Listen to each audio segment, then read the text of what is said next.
So since the beta, we've made an immense amount of improvements to our sandbox, whether it's weapons, abilities, or even the motion tracker. We've done our best to create an incredible multiplayer experience for every player out there. From the ground up, all of our spaces have been designed to incorporate the Spartan abilities. Campaign spaces, we've got big areas where players are rewarded for freedom, exploration. Arena, we have tons of verticality for players to exploit.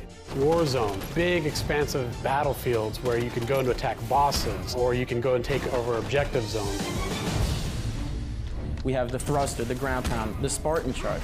The key is to know when to use them and how to use them. One of my favorite moves to do is the sprint, slide, jump, thrust.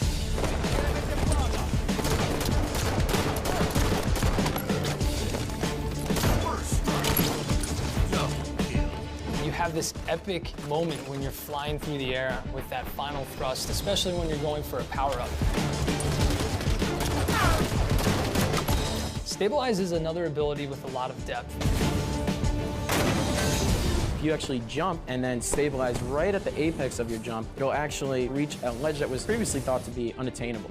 Another hot topic for Halo 5 is definitely the flag juggling ability. You do still have the flagdom, but now you also have all the various abilities. You can combine thrust and even ground pound if you have the height to quickly traverse across the map. 2 minutes left. Rockets are up.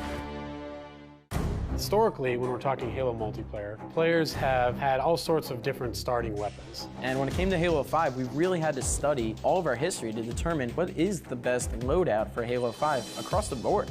Came to the conclusion that the assault rifle and Magnum combo was definitely the right choice. This is the first time since Halo 1 where we're going to be starting players with a true utility weapon, the Magnum.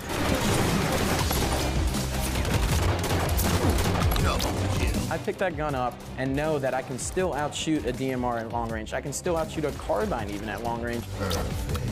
It feels incredible hitting a perfect kill across the map with a guy that had a BR or even a light rifle.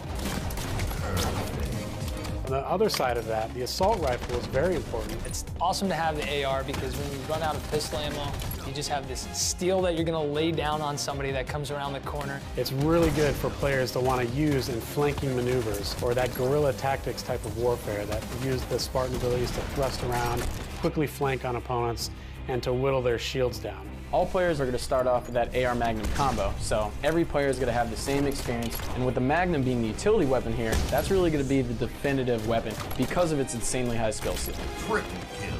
With all the other power weapons, power-ups, and even mid-tier weapons placed around the map, you'll really see the gameplay unfold throughout the map.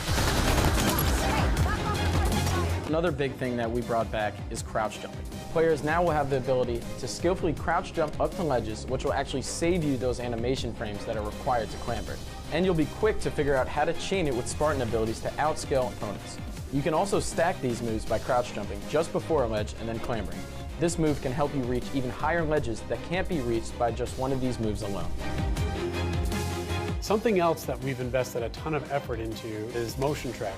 In beta, we went with 30-meter size. It gave up way too much information for the size of the maps that we were playing on. So, thankfully for the launch of Halo 5, we brought that radar range down to a fresh 18 meters. This really allows teams to get set up in power positions, and thanks to our pro team playing day in and day out, I really think we found the right balance here. This promotes more engagements rather than evasive gameplay. The Spartan customization in Halo 5 is endless. We have all sorts of armors, helmets, weapon skins, armor skins, and helmet skins. My favorite armor is the Noble armor. It looks so unique and so different than all the other armors out there. I am always rocking the Mark 6 armor, you know, Master Chief, it's my homie. My personal favorite is the Venture armor skin. It's just super sleek and it's just very noticeable on the battlefield.